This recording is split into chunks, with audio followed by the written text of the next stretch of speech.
For several years, I've wanted to make a wood-fired oven, and this summer I finally got a chance to. I chose to narrate this project because when I was doing research for the oven, I found a wealth of information, and I didn't exactly know which direction to take. I truly am a beginner at all of this, and for the most part I don't know what I'm doing. I'm putting this out there so that people can learn from my mistakes and end up with something that works even better. I began by making a 3-inch concrete slab for everything to rest on. I'm not going into detail here because there are plenty of great videos out there on how to do this.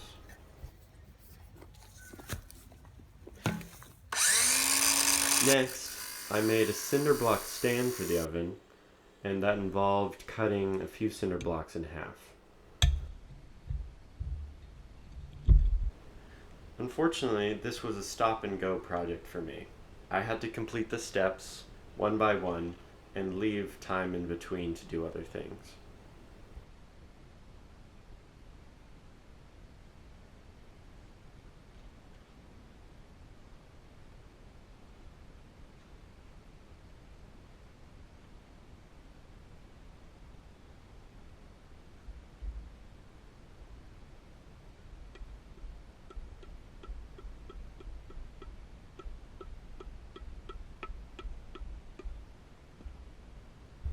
Again, there are plenty of videos out there on how to make a solid cinder block base for something. This is only my first or second attempt doing it.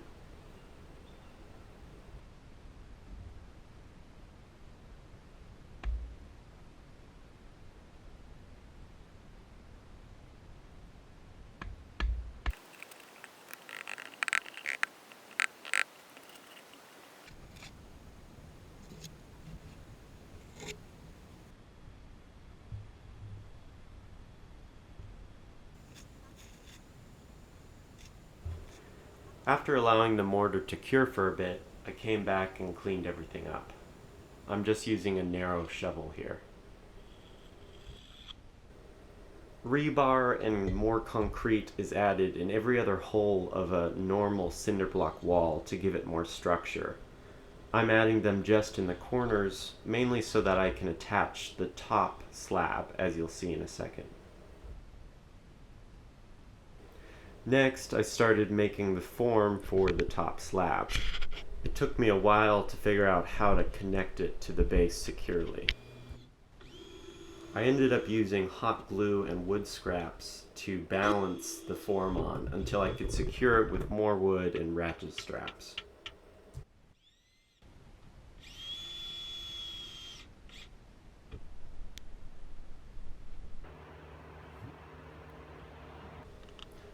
I used a close wire mesh to fill up the other holes in the cinder blocks so that I didn't use too much concrete for the top slab. I was worried about running out.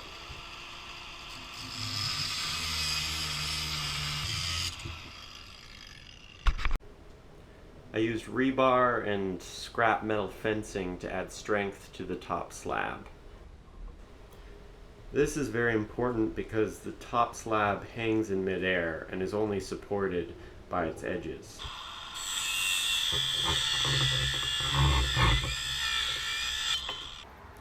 I just barely had enough on hand. I used a straight 2x4 to make sure that the slab was level, and I let that cure.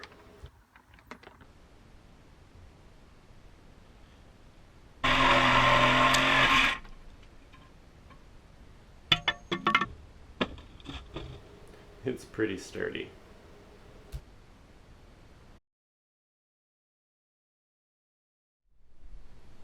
Now that the base was built, I could move on to building the oven itself. This is a form for the bottom layer of insulation that goes under the oven. I'm drilling holes here to give that insulation layer something to grab onto. One form of insulation for the oven that people talk about using is a mixture of perlite and Portland cement. The cement adds structure while the perlite is non-combustible. I chose this method over the ceramic boards that places such as Formo Bravo, the pizza oven materials supplier, sells because it seems to be more cost effective, but it is a lot more work. While that layer set, I could work on the form for the oven itself.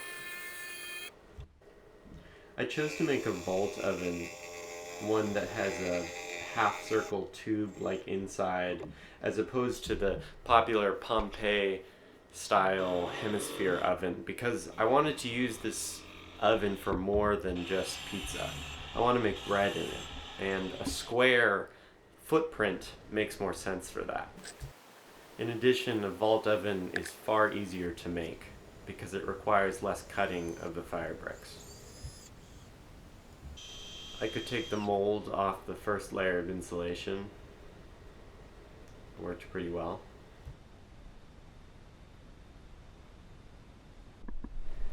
As you'll see soon though, I had to go back and add more of this layer of insulation. And I laid out the first layer of fire bricks just to see what it looked like. I used a masonry cutoff disc mounted in this small miter saw to cut the bricks, and it worked pretty well actually. Then I could finally start to actually put the oven together. And I know I'm not doing this very well, but it was again a learning process. It's important to use a high heat resistant mortar here. You can't use a cement based mortar. I used Heat Stop, which is about $54 per 50-pound bag, and I used 2 bags. If you're interested in the pricing of all the materials for this project, I've made a spreadsheet in the link below.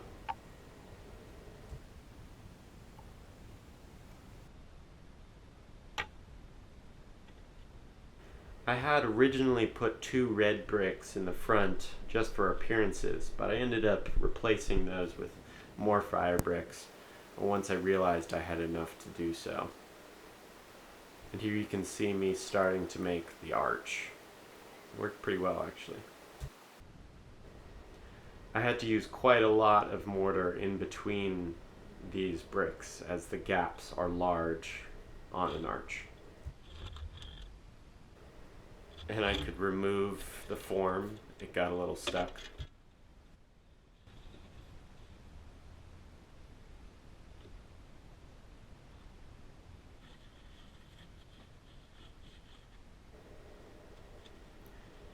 Here you can see me making that extra amount of insulation on the bottom. Then I began to make the opening for the oven.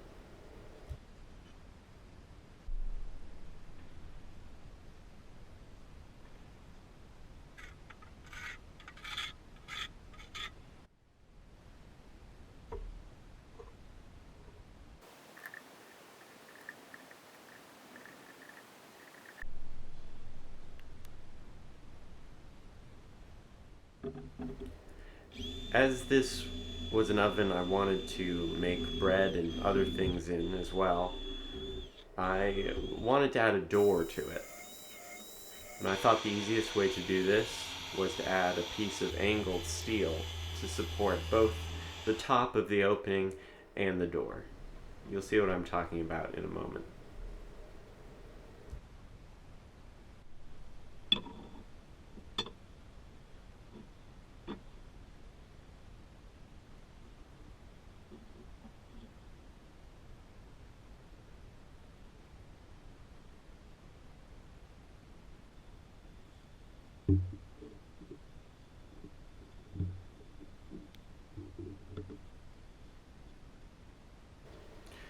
I chose to also make the chimney out of concrete using a mold. I didn't film that though. It worked pretty well, and it hasn't cracked yet. I mortared some old red bricks around the outside of the entrance just for looks.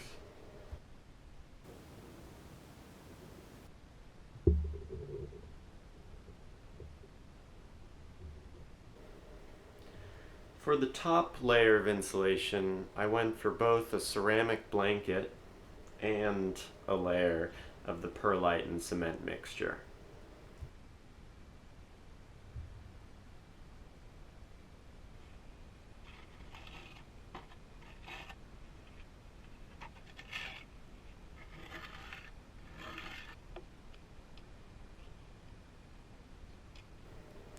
I used chicken wire just to keep the ceramic blanket down when covering it.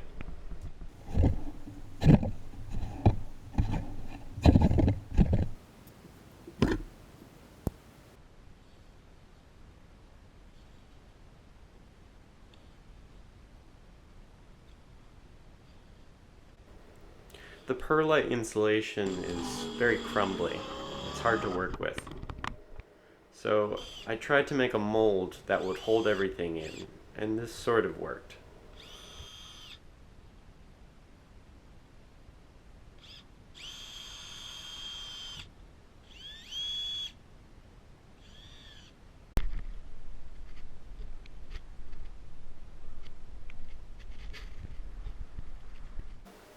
The problem is that I ran out of the perlite insulation, and there are a few hot spots on the oven. There should be at least 3 inches of the perlite mixture around the whole thing.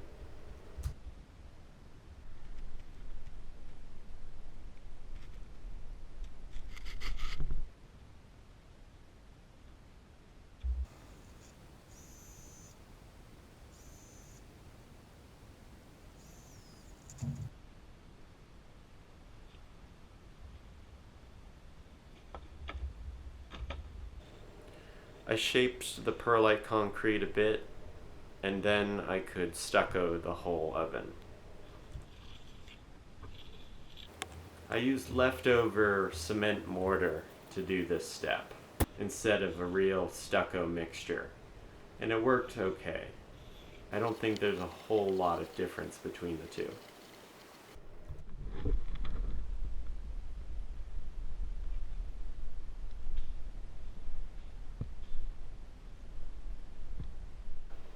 While that first outer layer cured, I could start on the door.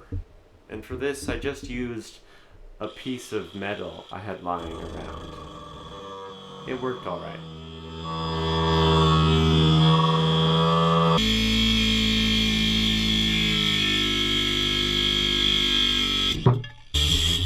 I think that it's the cover to an old stove, and it's cast iron, so it's relatively easy to drill through.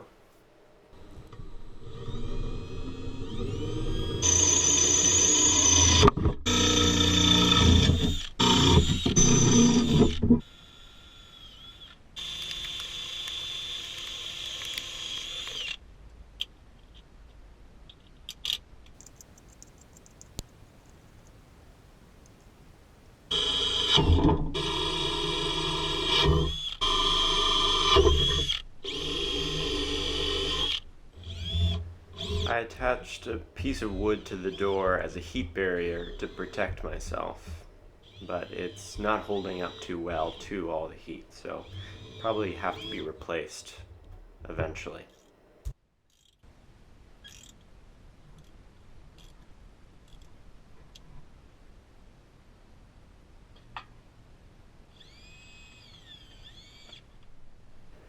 And I could start on the last layer of stucco, which I decided to color a nice brown.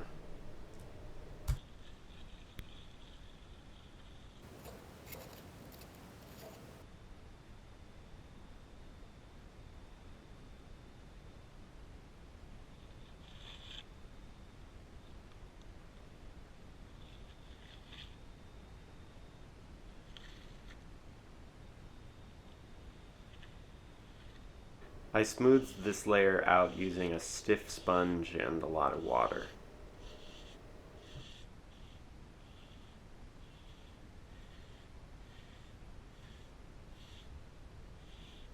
I applied a waterproofing liquid that supposedly lets out water as the cement cures, in addition to keeping out water from rain and other things like that. But I probably should have let this layer dry longer before I lit up the oven. And here's the first fire in it. After using the oven for a couple of times, I noticed cracks in the stucco. I think this is just from the stucco layer continuing to dry and shrinking while doing this, so I'm not too worried. But I'll do a second video about it in the future once I've used it more. The oven certainly gets above 700 degrees Fahrenheit, which is pretty good for my uses. I'm hoping to get it even higher in the future.